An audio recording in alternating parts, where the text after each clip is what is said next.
The National Transportation Safety Board released its preliminary report today as it probes last month's deadly crash of Chopper 6.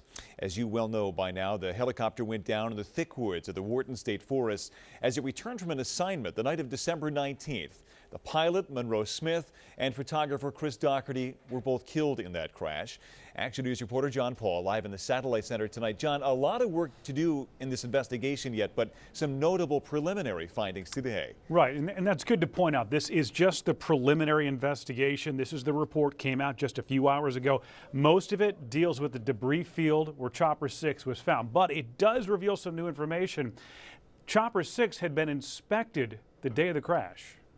Almost 30 days after the tragic crash of Chopper 6 that claimed the lives of photographer Chris Doherty and pilot Monroe Smith in Hamilton, New Jersey, December 19th, the NTSB put out a preliminary report on their investigation.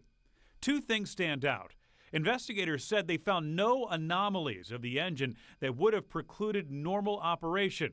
Also, they noted that the helicopter had undergone an airworthiness inspection that day. It's particularly important that this plane came out of maintenance the same day of the crash, a comprehensive airworthiness inspection on the same day of the crash that was listed towards the end of the report.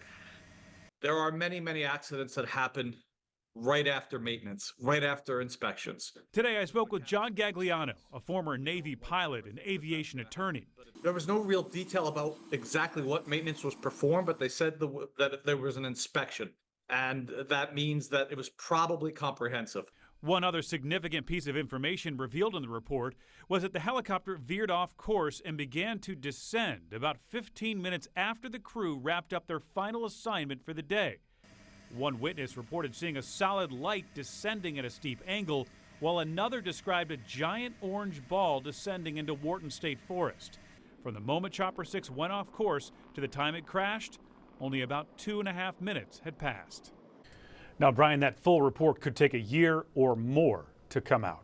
Live in the Stat Center, John Paul, Channel 6 Action News. Brian. Yeah, and as we know, helicopters don't have those black boxes, which we would call them in planes, and so this really is a figure it out as they can type of situation, Right. John. Thank you. A 16